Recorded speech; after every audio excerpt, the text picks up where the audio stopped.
I'm Sarah Wilson and you're listening to the Roots and All podcast. I'm here to help you get growing. Join me as I explore everything plant related both indoors and out and provide the information you need to create your perfect green environment. Hello and welcome to this week's episode of the Roots and All podcast. I've been trying to pretend that Christmas isn't happening, and to be honest, the weather's been so mild up until the past few days, it really hasn't felt at all festive. But of course, Christmas is happening and I can't ignore it forever. So this week's episode has as much of a festive theme as I'm prepared to indulge in. I interviewed Tandy of Fibrex Nurseries a good few weeks ago because I wanted to make sure I had an episode in the bag that at least made a nod to Christmas, but also because I know Angela is one of the UK's experts on ivy. Ivy is one of those plants we all tend to take a little bit for granted, but it's a brilliant plant and I've always had a soft spot for it. But before the interview, I just wanted to let you know about the Roots and All Christmas opening hours. The next podcast is due out on Christmas Day, and I'm pleased to say there will be an episode that day. If you're having horticultural withdrawal symptoms during the holiday period, this episode may provide you with a little festive entertainment, so don't forget to tune in for that. I'll probably take a couple of weeks off at the beginning of January, and we'll be back again mid-January. I already have 3 interviews in the bag, so I'll be raring to go with those, and who knows, I might even release a bonus episode or 2 because I'm keen to get as much good content out to you as I can. So that's the housekeeping done. Now on with the interview. Angela, thank you for joining me, and I'm going to start by asking you questions about growing ivy indoors. Okay. I didn't expect that one. Are there any varieties that are suited to being grown indoors? The only problem with ivy is that it's a hardy subject, so you have to grow it in a cool condition. The best ones are the hardy foreign ivies, which are the Algeriensis types, which are the ones that are generally sold as houseplants. Right, okay. And they do fine, but again, they need to be cool because the only thing that ivy really gets is red spider, and they get it from being hot and dry. So if you were going to grow them indoors and you sort of had a problem with the red spider mites, what would be the best thing to do with them? Well, if they've got red spider mite, chuck them outside because that will kill the red spider. Yeah. And you'd have to spray them because if it's warm outside, you're going to have problems. Right, okay. And they tend to lose all their leaves and look horrible. So cut them back, chuck away all the foliage and start again, basically. Right, okay. I did actually go to a talk at a place that had a bathroom, and it was one of those bathrooms with absolutely no windows. You open the door and the light came on automatically. Yeah. And they had an ivy growing in there, and it was the most stunning thing I've ever seen. And it was trailing, I mean, I don't know how many feet, but it was going for miles. Yeah. Had they put it in there just for the purposes of the talk, or do you think it was genuinely growing in those conditions? I suppose if it got decent light, because ivy does like shade, so it wouldn't want a lot of light. Right. So if people are in and out of the bathroom during the day, it would be getting enough light. Really? And it would have a nice sort of dampish atmosphere. Yeah. So, it probably does grow all right there. Interesting. Yeah. So actually... it would be worth a try. Yeah. So if you had a cool spot indoors, that would be ideal for it. Yeah, the problem is the heat. Yeah. Really. Yeah. Okay. Interesting. And if you kept them indoors, would you need to feed them? Oh, yeah. Yeah. Yeah, you need to feed your ivies. You've got to keep them looking nice, and they always look best when they've got new growth. So keep them trimmed. It encourages new growth, and then feed them. We grow practically all of ours for show and stock in pots, and some of them have been in pots for 50 years. Wow. They're huge. Yeah. But they are fed every fortnight through the growing season. Yeah. And they look lovely. Okay. But we have to keep trimming them because they grow. So it encourages new growth and encourages lots of work. But they do look nice. Yeah. So don't neglect them, otherwise they go all woody and horrible and you get not enough leaf to cover all the woody bits. Right. And what do you feed them with? It's just a general fertiliser, something like perhaps a houseplant fertiliser. They don't need a high potash one. No. I mean, if that's all you've got, that's fine. But they want a sort of more high nitrogen. Okay. But a balanced one, because you don't want it too high nitrogen, because if it's variegated, you'll lose the variegation. Right. And this might be a silly question. When you say feed them during the growing season, what is the growing season for them? It's usually about April to October. they sort of slow down and you think, oh, they'll be growing all winter. But no, they actually stop. You won't get any growth out of them through the winter. Right. And they don't like cold winds either. That can scorch the foliage. Okay. Cold wind, hanging baskets and things. So if we have a change in the weather and you've got them in hanging baskets outside, lift them down, because if they're blown about, they will dry out. Right. The trails will dry. Okay. And how do you prune yours? Well, you get some scissors or secateurs and you cut them back fairly hard. Right. The big stock plants, they get cut back in the winter quite hard. It's my brother's winter job and he moans like mad about it. It's sort of, I've got to pot the ivies. Well, get on with it. And they're cut back hard, and in the winter we repot them because they're all in pots. If you keep potting them on for 50 years, you won't be able to lift the pot. So we cut the roots. Right. So a lot of root pruning goes on. Okay. And they're put back into the same size pot with new compost. Yeah. And they sulk a bit and they drop all their leaves. And then in the spring, when they start to grow, they look fabulous because it's all new growth. Interesting. So you can be quite vicious and be vicious because they're better for it. Right. And also, is there a reason why the two sorts of leaves are different? So the mature leaves are different to the juvenile leaves? Well, yes, because the juvenile leaf is their climbing leaf. So they're small and they produce lots of leaves and they're climbing. When they change to their adult form, they're turning into a shrub, not a climbing shrub. They go to an ordinary shrub. So that's why when they change. Right. So they're not going to produce climbing foliage then. Right. So if I had them in the garden, what sort of conditions do they prefer there? They like it shady-ish, not too wet. They don't like a soggy place. They prefer it drier. And that's about all you need, really. Okay. Do they all have the same growth habit? No.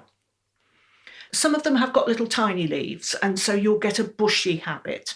Some of them have got a viney habit, so you've got more stem than leaf, in effect, so the leaves don't cover the stems. Some of them are more trailers. They don't like to cling very well. Well, there are a few that are upright and don't cling to anything. Yeah, you sort of have to know your subject a bit to choose the right one. Yeah. Because some of them, if you plant it, it will never cover the wall. In 100 years, it will never cover because it's too slow. Some of them do actually stop at a certain height and others will just go on forever. Yeah, that's really interesting, isn't it? I'm sure people buy them to cover And there are things. some of them, and especially the foreign ivies, don't cling very well. So you put them against your wall and they will never climb. Wow. They need a hand. They produce lots of growth, but they just don't want to cling. Yeah. They're more sort of ramblers or scramblers. Yeah, because I've got the upright one in my flower border. Yeah. And it's beautifully behaved and it's a really good plant. Yeah. And you can use it for topiary and, like you would for a box or something like that as an edging plant. That's interesting. Yeah. Yeah. Because obviously they don't mind being clipped. No. They're tough as old boots, really. And there is one called Very Merry, which actually looks like box and grows like box. Yeah. Interesting. Yeah. And is that fairly slow growing? Yeah, it is. Yeah, okay. Are there any varieties that I should avoid if I've got a small garden? Yeah. I would avoid any of the hibernicas because they're too vigorous. Colchica and Algeriensis, all the big leaf stuff, are really vigorous. Unless you want a wall covered, quickly. Yeah. But you really do have to think about what you're planting. And anything that says recommended for covering a wall or something, don't have it. Right. Because it's going to cause a lot of work, basically. So that brings us on to the $1 million question. Do they destroy walls and pointing? If you've got soft brick, where I come from, it's soft Cotswold stone. And I wouldn't put an ivy up that because it's porous. And so their little clingy roots can really hang on. And it's limey, which they love, limey soils. So they really like it and they cling hard. So I wouldn't plant it. But, proper bricks, it won't destroy it. Right. If you could let it grow up into trees, can that cause a problem or does that again The only thing that variety? it does is, when ivy turns to adult and it starts to fruit and flower, it gets top heavy. And so the weight of it can pull over a weak dead tree. And that's generally what happens. And perhaps it is a way of clearing a forest or a wood, isn't it? You know, the ivy will actually pull the tree down. Yeah. And then it can move on to another one, in effect, when it's, you know, it's fallen. But it's only because of the weight. They don't actually kill it. It's just the weight of it will pull over a weak, dead tree. Okay. Could you plant one as a ground cover in a border? Yeah. Yeah. It would have to be a nice little neat one. There's one called Anita, which is a little sort of bird's foot shaped leaf. It's so pretty. And when it's grown as ground cover, it looks like moss. It's absolutely gorgeous. And it's well behaved and you can clip it. Yeah. It's a good topiary one or slow ground cover. And the one called Spetchley is one of the slowest growing one. But it's gorgeous. I saw it at Witchford Pottery, which is near us. And they had it planted over, they'd got like a sculpture of a body lying on the ground and they'd covered it in Spetchley. Oh, it looked fab. Yeah. So it doesn't choke out your plants if you pick the right Yeah, if you pick the right one and just don't let it run away. No. You know, you've got a garden ivy. You can't just plant it and leave it. Otherwise, it will take over. Mm-hmm. I mean, it's not going to, you turn your back and it's going to be running away. You've just got to, once a year, check the ivy and deal with it. Yeah. Just don't leave it alone. And just out of interest, if we did want to have something that absolutely romped away and we wanted to cover something quickly, what would you? I would, it depends if you want a pretty leaf or if you want a traditional ivy. Traditionally, Hibernica. It is vigorous. It'll take wet conditions. It's known as the Irish ivy. It didn't originate in Ireland. It should really be known as the Atlantic ivy because it's all along the Atlantic seaboards, you know, in Europe, and it's everywhere. And it doesn't mind it wet, and it grows like mad. So I think, again, pruning, same outdoors as indoors, the same sort of time? Yeah. And is there anything you need to be careful of with your timing of the pruning? I've seen just do it. Yeah, okay. Just do it. Because I've seen people say that they're good for, you know, late bees. Well, yes, if you don't want to cut the flowers off until after they've flowered. I mean, when you're walking about, you can smell the ivy. It's really strong and the bees are in. And I keep bees. Have you ever tried ivy honey? It is foul. It tastes like it smells, which I always think it's a bit strong. It's a bit weird smell. It's horrible. Oh, no. And it sets rock hard. How funny. It's awful. And it's not awfully useful for bees because it sets in the comb, so they can't actually use it. So you have to be careful that they don't have too much of it. Right. That's fascinating. So is it just the honeybees that visit it at this time of the year? No, or everything. They all do? Wasps, flies, hoverflies, everything is on it. So it's good for wildlife then, presumably. Oh, yes. And then if you leave the flowers to fruit, you know, they don't ripen up until, well, quite late. So it is a good crop for the birds in February, March. Okay, so if you were going to leave the flowers and the fruit for the birds, then you could chop it after that? Be really hard because it will come back. Yeah. And that's the problem you get with ivy. People don't cut the flowering stuff off because they think it won't come back, but it will. Okay. Because ivy will fruit and flower when it hasn't got anywhere it can go. So it gets to the top of a wall or the sort of the thin branches of a tree where it can't climb, or it's a bit more light to it. And so it changes form and it'll flower and fruit. But it is a damn nuisance when it's really thick on the top of a wall. So you need to cut it back, right back to the wall, and it'll do the same again next year. Yeah. It's not going to be just one job you have to do. No. And sadly, you won't kill it, you know, which, you know, most people think, well, most husbands think, oh, no, I can't kill this stuff. If you did want to, I mean... kill it? Yeah. If I do want to remove it quickly from something, if it's really unwanted, I will just snip it at the base. Yeah. Is that the... Yeah, that's what you need to do, is snip it from the base. And if you can, you've got to make sure that there's a gap between the ground and the stem, because ivy doesn't actually feed on the roots that it's clinging to the wall with, or the tree. So you need to let it dry. If it's been there a long time and it's thick, woody stems, your best bet is to leave it for a few months to dry out, and then you can pull it off without damaging the wall. too much. But if you try and pull it off while it's green, that's when you do the damage. Right, okay. And you did mention about growing it in containers. If you had pots and things, what would be the best ones to grow? Again, it's really what you like, and depending on what you want it to do. I mean, people come to me and they ask, I want to plant ivy in a container to grow up a wall. Well, you can't really, because it needs a root run and they will run out of steam in a pot. We tap ours out and repot them with fresh compost. Well, when it's attached to a wall, you can't do that. No. And that's what you need to do to keep it growing, is to keep rejuvenating the soil. So growing ivy in a container up a wall isn't really feasible. And if it runs out of steam, it'll die, or it'll just get to a certain height and stop. And it'll look horrible because it doesn't produce the leaves. And then you get all woody stems and it looks horrible. Yeah. So presumably trailers are better for the containers. Yes, yeah. Lovely trailers. And you can just swap them about. The trouble with British gardeners is they won't throw them away. Oh, I've got to keep that ivy for 100 years. But you're better off growing it in a container, trailing for, you might get 3 years out of it. But then think, I'm going to get some new ones because they look lovely when they're young. So just take some cuttings and start again. Throw the old one away once you've got your plants growing and just rejuvenate it. Yeah. Are there any new ones coming out that you're quite excited about? I haven't seen any. It's really weird. I used to get all my new varieties from the supermarkets and the garden centres because they would come in from Holland and Belgium. I haven't picked up a new ivy for probably 8 or 10 years.